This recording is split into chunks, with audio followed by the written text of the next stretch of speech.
Black Widow paid $1 for a shack in the mountains, but found a single father with two kids inside. June Taylor clutched her worn leather satchel as the stagecoach rumbled away from Cedar Ridge. Dust swirled around her boots on the main street. She had traveled 300 miles from Missouri with everything she owned. Her husband's death 6 months ago had left her vulnerable to men who seized their farm through legal trickery. Now she carried only a few possessions and a single-dollar coin. The land office sat between a saloon and a general store. June pushed open the creaking door.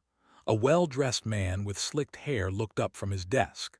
His eyes swept over her threadbare dress and dark skin with obvious disdain. Emmett Harper smiled without warmth. He dealt with desperate people daily. This woman looked particularly desperate. June placed her dollar on the wooden counter. She had heard about cheap mountain properties, land nobody else wanted. Emmett's smile widened. He pulled out a hastily written deed for a shack 20 miles up the mountain trail. The structure was worthless. No decent person would live there. He considered the transaction charity work. The townspeople watched June leave their store with suspicion. She purchased basic supplies with her remaining coins. Their stares followed her down the street. Strangers were unwelcome here. Strangers like her were especially unwelcome. The mountain trail proved treacherous. June's horse struggled up the rocky path as afternoon shadows lengthened. She sought only solitude and safety, a place where she could rebuild her life without interference. The shack appeared through pine trees as dusk approached. Weathered wood and a sagging roof made it look abandoned. Smoke rose from the chimney. June's heart sank. Someone already lived here.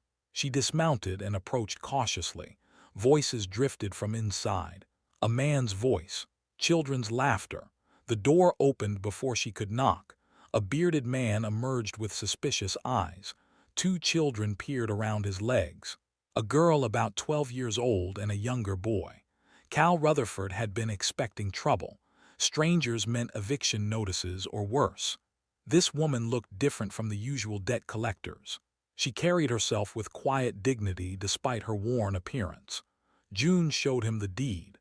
Cal's face darkened as he recognized Emmett Harper's signature. The same man had sold Cal this property 3 months ago when he lost his teaching position and homestead.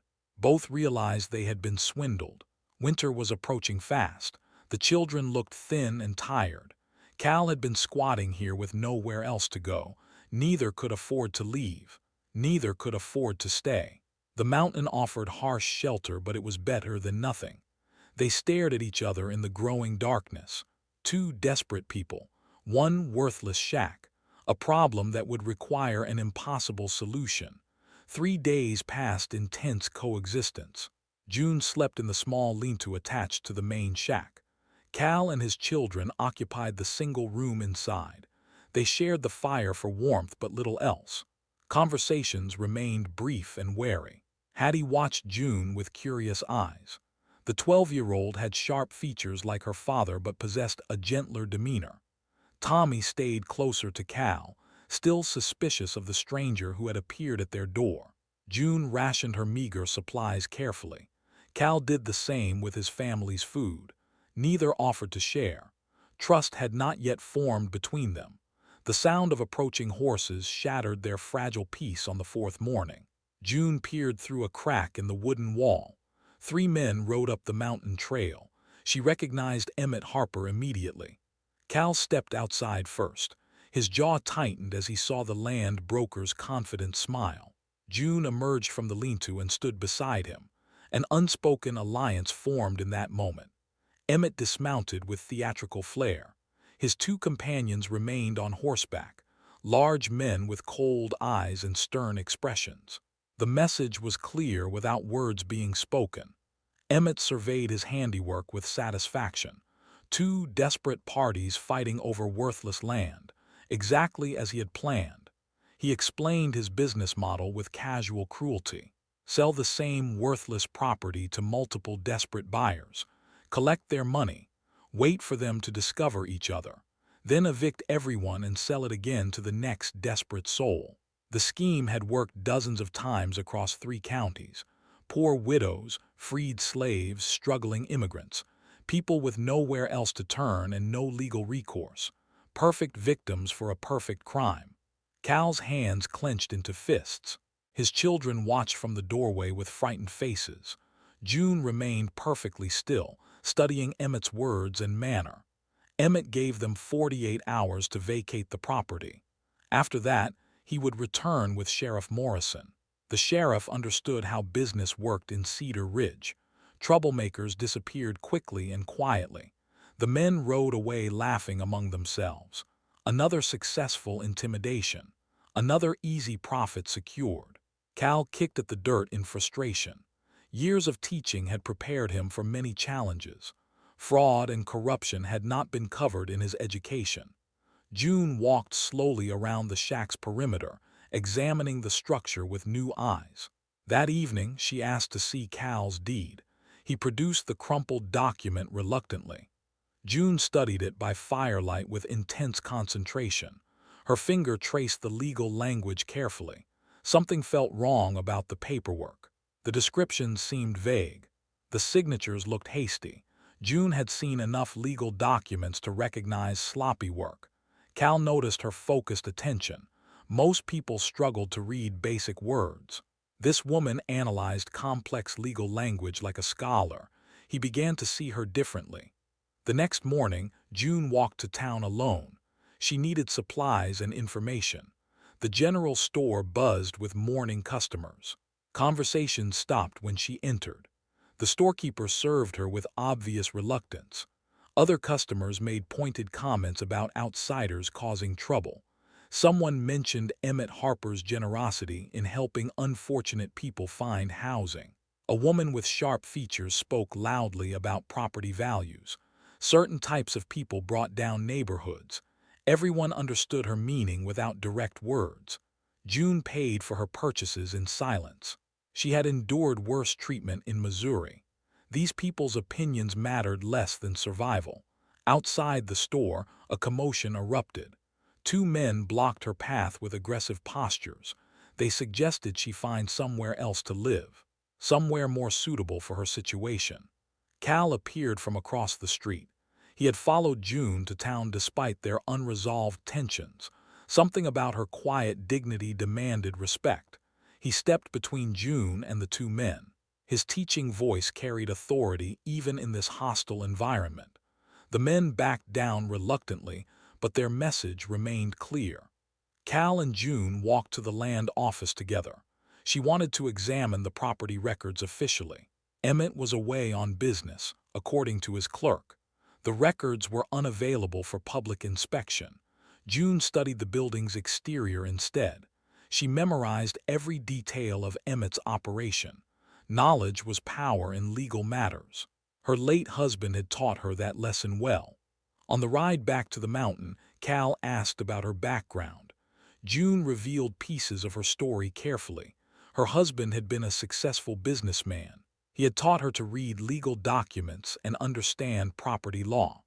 Cal shared his own history in return. A schoolteacher who had lost everything when his progressive views made him unemployable. His wife had died giving birth to Tommy. He had been struggling alone ever since. Back at the shack, June examined her own deed more carefully. She compared it with Cal's document. The legal descriptions matched exactly. Both claimed ownership of identical property boundaries. Then she noticed something that made her heart race. The original land grant referenced in both deeds bore a familiar name, Samuel Taylor, her late husband's uncle who had traveled west before the Civil War. June pulled out a worn letter from her satchel. Her husband had saved correspondence from his uncle describing a mountain cabin and mining claim. The location descriptions matched their current property exactly. She looked up at Cal with new understanding. This land belonged to her family by ancestral right. Emmett Harper had been selling property he never legally owned. The 48-hour deadline suddenly became an opportunity instead of a threat.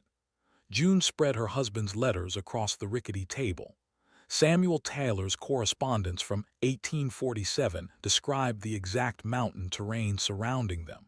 He had built his cabin near a distinctive rock formation that jutted up like a church spire.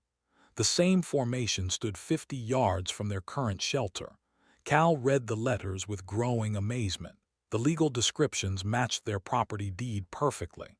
June's ancestral claim predated any of Emmett's fraudulent sales by decades. June's education became clear as she explained property law. Her husband Marcus had been born into slavery, but gained freedom and prosperity through determination and intelligence. He had taught himself legal principles to protect his business interests. Every evening, he had shared that knowledge with his wife. Marcus had insisted June learn to read contracts and understand land ownership rights. In Missouri, their success had made them targets. White competitors used legal trickery to steal from prosperous black families. Education was their only defense against systematic theft. Cal recognized the teaching methods June described. He had used similar approaches in his classroom. Knowledge was power, especially for those society tried to keep powerless. His own story emerged gradually. Cal had taught children of freed slaves alongside white students in his Kansas schoolhouse. Parents complained about mixed education.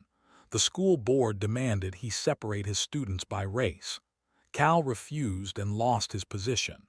His wife Sarah had supported his principles even when they led to poverty.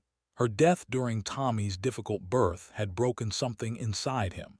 He had drifted west seeking escape from memories and failure. Hattie listened to their conversation with bright interest. Her father rarely discussed their past struggles. This woman brought out stories he had kept buried. Tommy remained more cautious but showed curiosity about June's letters. He traced the faded handwriting with careful fingers. Someone in his family had written these words long ago. June organized her evidence methodically. Samuel Taylor's original mining claim established clear property boundaries. His letters described improvements to the land, including the cabin foundation still visible behind the current shack. Most importantly, he had filed legal documents with the territorial government. Cal contributed his own skills to their investigation. As a teacher, he had learned to research and organize information effectively. He began cataloging inconsistencies in Emmett's paperwork. The land broker had made sloppy mistakes that revealed his criminal methods. They decided to visit other families Emmett had swindled. Cal knew several displaced families from his travels seeking work. Many had similar stories of fraudulent land sales and impossible debt arrangements. The Kowalski family lived in a tent 5 miles down the mountain. Polish immigrants, they had paid Emmett $50 for land that belonged to someone else. When the real owner appeared, they lost everything but refused to leave the area. Maria Santos had brought her 3 children from Mexico seeking legitimate property ownership. Emmett sold her the same worthless mining claim twice, collecting payment both times. She now worked as a seamstress in town, saving money to try again elsewhere. The Henderson family had fled violence in Texas only to encounter Emmett's deception in Colorado. James Henderson had been a successful carpenter before losing his tools and savings to the land fraud scheme. Each family told similar stories. Emmett targeted vulnerable people with promises of cheap land and legitimate ownership. He collected their money, provided false documentation, then evicted them when conflicts arose. The corrupt sheriff ensured no legal recourse existed. Cal's teaching background helped him connect with diverse families. He spoke enough Spanish to communicate with Maria Santos. His experience with immigrant children helped him understand the Kowalski family's broken English. Years of classroom management had taught him to organize group discussions effectively. June analyzed each family's fraudulent documents. Emmett used the same basic template for all his schemes. He changed names and dates, but kept identical legal descriptions. Several families had purchased rights to the exact same worthless mining claims. Hattie proved unexpectedly valuable to their investigation. Her sharp memory recalled conversations she had overheard in town. Adult discussions that seemed meaningless to children often contained important information. She remembered Emmett talking with Sheriff Morrison outside the general store. They had discussed moving their operation to another county before territorial authorities investigated. The conversation suggested their fraud extended beyond individual land sales. Tommy's innocent questions yielded surprising results. Other children revealed family secrets when talking to someone their own age. He learned about families who had left town suddenly after dealing with Emmett. Some had lost more than just money and property. June's legal knowledge identified patterns in Emmett's crimes. He targeted people with limited English, recent widows, freed slaves, and immigrants. Victims who lacked social connections or legal representation. People society ignored when they complained about mistreatment. The evidence revealed systematic exploitation rather than random fraud. Emmett had created an efficient machine for stealing from the most vulnerable residents in 3 counties. Cal's network of contacts extended their investigation beyond Cedar Ridge. He had taught in several towns during his wandering years. Former colleagues provided information about similar land fraud schemes in their areas. The scope of corruption became clear. Emmett worked with a network of associates including corrupt law enforcement, dishonest land office clerks, and predatory lenders. They had perfected methods for legal theft that left victims with no recourse. June realized they faced more than simple fraud. This was organized crime disguised as legitimate business. Fighting back would require more than proving her ancestral land claim. They needed to expose the entire criminal network. Their 48-hour deadline had become the starting point for a much larger battle. The sound of horses announced Emmett's return exactly 48 hours later. June and Cal stood ready outside the shack. Their evidence was organized in neat stacks inside Cal's teaching satchel. The children waited by the door with nervous anticipation. Emmett arrived with Sheriff Morrison and 2 additional men. His confidence radiated across the mountain clearing. He expected to find desperate people begging for more time. Instead, he faced 2 individuals standing with quiet determination. Sheriff Morrison wore his badge like a weapon. His partnership with Emmett had proven profitable over the years. Evicting troublemakers was simple work that paid well. He anticipated no complications from a black woman and a failed schoolteacher. Emmett dismounted with theatrical swagger. He announced their eviction with mock sympathy. 2 days had been generous considering their circumstances. Now they must face the consequences of their stubbornness. June stepped forward holding Samuel Taylor's original land grant. The faded document bore official territorial seals from 1847. She explained her ancestral claim with calm precision, citing specific legal statutes and property rights. Emmett's confidence wavered as he examined the authentic paperwork. His fraudulent deeds could not supersede legitimate territorial claims. The legal language was complex, but clearly established June's ownership rights. Cal produced his evidence of systematic fraud. 12 families had purchased identical property descriptions from Emmett. The documents proved deliberate deception rather than clerical errors. Each family had sworn statements detailing their experiences. Sheriff Morrison stepped forward to intimidate the accusers. His hand rested on his gun in an obvious threat. June and Cal had overplayed their position. Evidence meant nothing without proper legal representation. Hattie emerged from the shack carrying additional documents. Her young voice carried clearly across the clearing as she recited conversations she had memorized. Emmett discussing territory moves with the sheriff. Plans to expand operations before investigations began. Tommy followed his sister with Maria Santos's children and the young Kowalski boy. The immigrant families had hidden in the forest surrounding the shack. They stepped into view carrying their own evidence of fraud. James Henderson appeared from behind the cabin with 3 other swindled men. Cal's network had mobilized during the 48-hour deadline. Every victim of Emmett's schemes had gathered to confront their tormentor together. Emmett's 2 associates shifted nervously as they realized the situation had changed. They had expected to intimidate isolated victims. Instead, they faced an organized coalition with substantial evidence.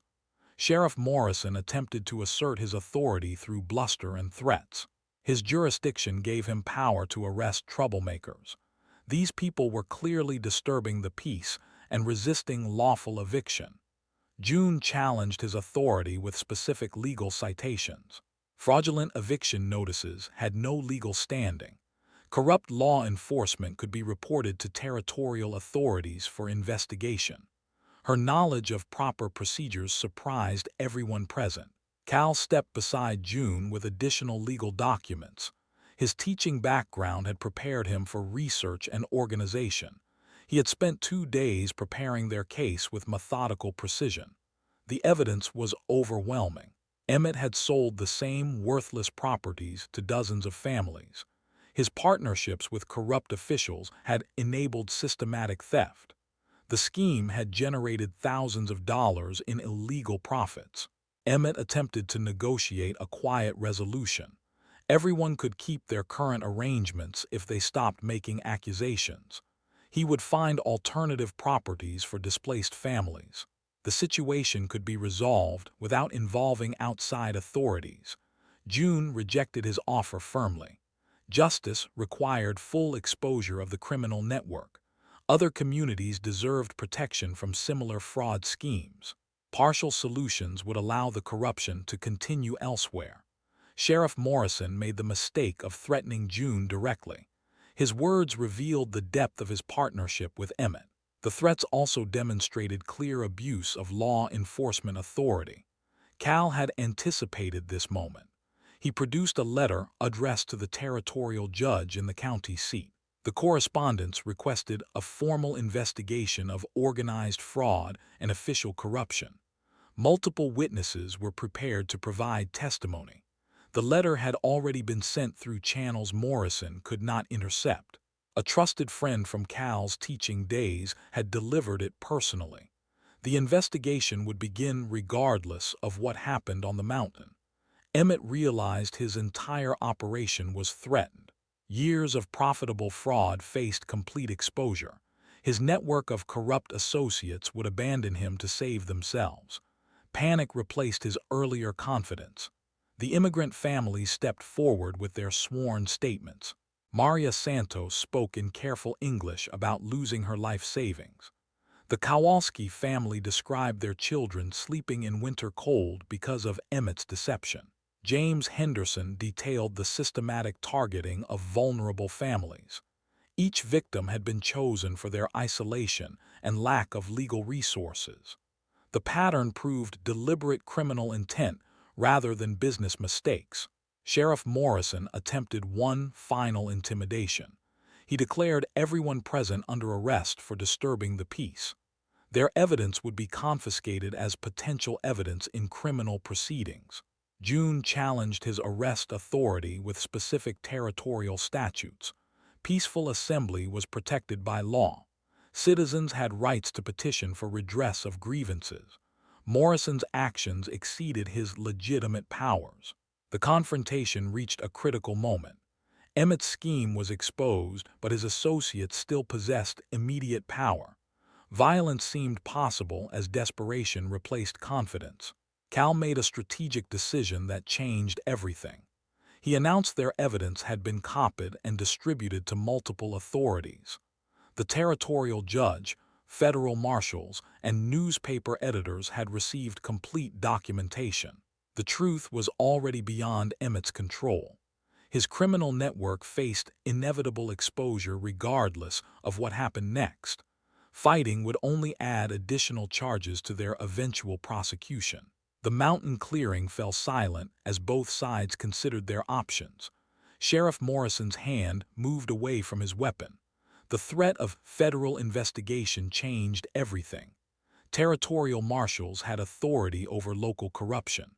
His badge would not protect him from serious criminal charges. Emmett's associates exchanged worried glances. They had signed up for simple intimidation work, not federal crimes. The evidence against them was substantial and well documented. Smart men knew when to cut their losses. Cal's bluff about distributed evidence proved unnecessary. Horses approached from the main trail carrying official riders. The territorial judge had moved faster than anyone expected. His investigation was already underway. Judge William Crawford arrived with 2 federal marshals and a court clerk. His reputation for integrity had earned respect across 3 territories. Corruption cases received his personal attention and swift justice. June presented their evidence with methodical precision. Samuel Taylor's original land grant established her legitimate claim. Emmett's fraudulent sales violated territorial law and federal statutes. The systematic targeting of vulnerable families constituted organized criminal activity. Judge Crawford examined each document carefully. His legal training recognized authentic territorial seals and official signatures. June's ancestral claim was legitimate and properly documented. Her knowledge of property law impressed him considerably. Cal provided testimony about the systematic fraud affecting multiple families. His teaching background lent credibility to his organized presentation. The evidence showed clear patterns of deliberate criminal behavior across several counties. The immigrant families stepped forward with their sworn statements. Maria Santos described losing her children's future to Emmett's deception. The Kowalski family detailed their desperate living conditions after being swindled. Each story added weight to the prosecution case. Judge Crawford questioned Sheriff Morrison about his role in the scheme. The sheriff's answers revealed his deep involvement in the criminal network. His threats against witnesses had been witnessed by multiple people. The evidence of official corruption was overwhelming. Emmett attempted to negotiate a plea arrangement. He offered to return stolen money in exchange for reduced charges. His cooperation could expose other criminal networks operating in neighboring territories. The information might prove valuable to authorities. Judge Crawford rejected any deals involving systematic fraud. Justice required full prosecution of all participants.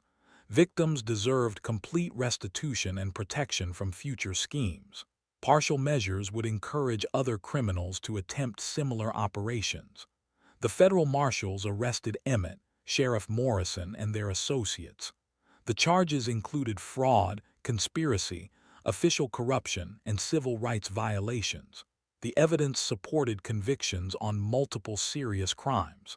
Additional investigations began immediately. Court clerks examined land office records for other fraudulent transactions. Federal marshals interviewed families in surrounding communities about similar schemes. The criminal network was larger than anyone had suspected. June's legal victory established clear ownership of the mountain property. Judge Crawford signed official documents recognizing her ancestral claim. The territorial government apologized for the corruption that had enabled the fraud schemes. Cal received formal recognition for organizing the victim coalition and exposing systematic corruption. His teaching credentials were validated by territorial education authorities. Multiple communities offered him positions in their school systems. The Kowalski family received title to legitimate farmland they had originally purchased. Maria Santos recovered her stolen savings plus damages for her suffering. James Henderson got his carpentry tools returned and compensation for lost work. Each victimized family received full restitution and legal ownership of appropriate properties. Judge Crawford's investigation identified dozens of families across 3 counties who had been swindled. The total recovery exceeded $10,000. Emmett's assets were seized to fund victim compensation. His fraudulent land empire collapsed under legal scrutiny. Properties were returned to legitimate owners or sold to benefit his victims. Justice proved profitable for honest families. The investigation revealed connections to criminal networks in other territories. Federal marshals coordinated with law enforcement agencies across the region. Similar fraud schemes were disrupted before they could harm additional families. New sheriff elections brought honest law enforcement to Cedar Ridge. Community leaders implemented oversight procedures to prevent future corruption. The territorial government strengthened regulations protecting vulnerable property buyers. June became a respected figure in the growing community. Her legal knowledge helped other families navigate property disputes and business arrangements. Former skeptics sought her advice on important matters. Cal established a school for children from diverse backgrounds. His progressive teaching methods earned support from families who had initially opposed integrated education. Academic success proved more important than social prejudices. Hattie and Tommy thrived in the stable environment their father created. Both showed academic promise and leadership potential. Their experiences with injustice had taught them to value fairness and community cooperation. The mountain property became a symbol of justice and determination. June's small cabin grew into a proper home for her new life. The community that formed around her represented hope for social progress. Federal authorities used the case as a model for investigating organized fraud schemes. June and Cal testified before territorial legislators about protecting vulnerable families from systematic exploitation. Their recommendations became part of new legal protections. The criminal network's collapse sent clear messages to other potential fraudsters. Systematic exploitation would face serious federal prosecution. Communities were learning to organize against corruption and demand justice. Judge Crawford's investigation continued expanding across multiple territories. The scope of organized fraud surprised even experienced law enforcement officials. June and Cal's courage had exposed widespread criminal activity. Local newspapers published detailed accounts of the fraud scheme and its exposure. The stories spread awareness about protecting vulnerable families from systematic exploitation. Public attention increased pressure for government reforms. 6 months after the confrontation, the mountain community had transformed completely. Families who had lost everything were rebuilding successful lives. Children attended school together regardless of their backgrounds. Justice had created lasting positive change. The school graduation ceremony took place on a warm June morning 6 months after Emmett's arrest. June stood beside Cal watching 23 children from 8 different families receive their certificates. The diverse group represented the community's transformation from suspicion to cooperation. Maria Santos's eldest daughter delivered the valedictorian speech in perfect English. Her academic achievement symbolized the opportunities education provided to immigrant families. The Kowalski boy excelled in mathematics despite arriving with no English skills. Tommy Rutherford showed natural teaching ability, helping younger students with their lessons. Hattie had discovered a passion for legal studies. She spent afternoons reading law books June had acquired from the county seat. Her sharp memory and analytical mind suggested a future in territorial government or legal practice. The girl who had once lived in desperate poverty now planned to attend the territorial university. June's cabin had expanded into a proper 2-story home with the help of James Henderson's carpentry skills. The immigrant families had contributed labor and materials in gratitude for her legal assistance. Community cooperation had created something beautiful from original desperation. The school building itself demonstrated collective achievement. Cal had designed the structure using his teaching experience. Families provided construction labor according to their abilities. The finished schoolhouse rivaled anything in the county seat. Former townspeople who had initially treated June with contempt now sought her legal advice regularly. Property disputes, business contracts, and family matters all benefited from her expertise. Respect had replaced prejudice through demonstrated competence and integrity. Cal's teaching reputation had spread throughout the territory.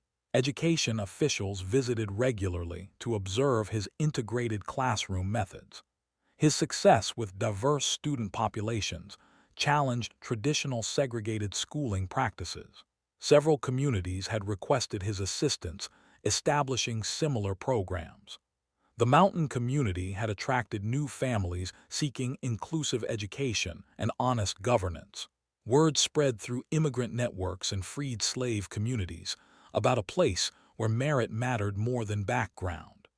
Population growth brought economic prosperity to the entire region. Federal investigations had expanded to encompass 5 territories.